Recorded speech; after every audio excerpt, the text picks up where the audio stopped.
দক্ষিণ পূর্ব এশিয়ার দেশ ভিয়েতনামে 24 ঘন্টার রেকর্ড 1000 মিলিমিটারের বেশি বৃষ্টিপাত হয়েছে। এতে দেশটির মধ্যাঞ্চলে ভয়াবহ বন্যা দেখা দিয়েছে।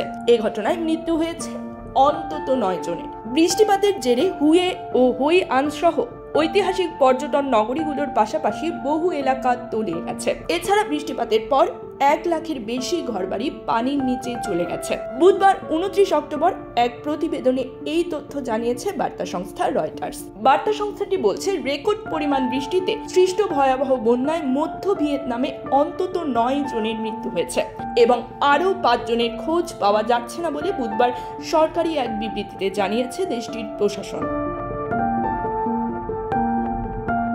সরকারি বিবৃতিতে বলা হয়েছে, নিহতদের মধ্যে 6 জন দানাং শহর ও প্রাচীন নগরী হুই আন এলাকায় মারা গেছেন। উভয় স্থানই ভিয়েতনামের জনপ্রিয় পর্যটন কেন্দ্র।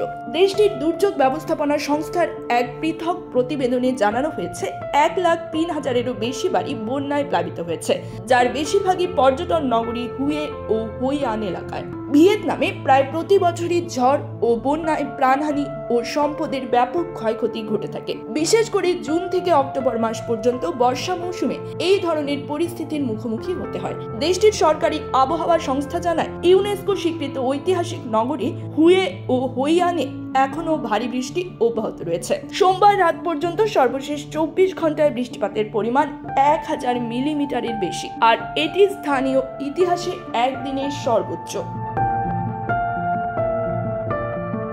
রাষ্ট্রীয় গণমাধ্যমে প্রকাশিত ছবিতে দেখা গেছে, হুই আন শহরের বড় অংশ পানিতে তলিয়ে গেছে, এমনকি অনেক বাড়ির ছাদ পর্যন্ত ডুবে গেছে। অন্যদিকে হুয়ে শহরের 40টি উপজেলার মধ্যে 32টি এখন পানির নিচে, সেখানে পানির গভীরতা 1 থেকে 2 মিটার। এছাড়া দানাং শহরের বেশিরভাগ জলাধার ইতোমধ্যে সর্বোচ্চ ধারণ ক্ষমতায় পৌঁছেছে, আর নদীগুলোর পানির উচ্চতাও ক্রমেই বাড়ছে।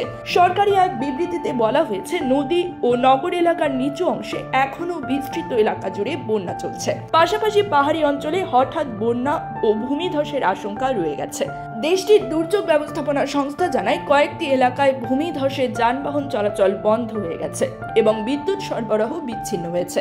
রাজধানী হ্যানয় ও বাণিজ্যিক নগরী হো চি মিন সিটির মধ্যে রেল যোগাযোগও মঙ্গলবার থেকে বন্ধ রয়েছে। এটি এখনো চালু করা সম্ভব হয়নি।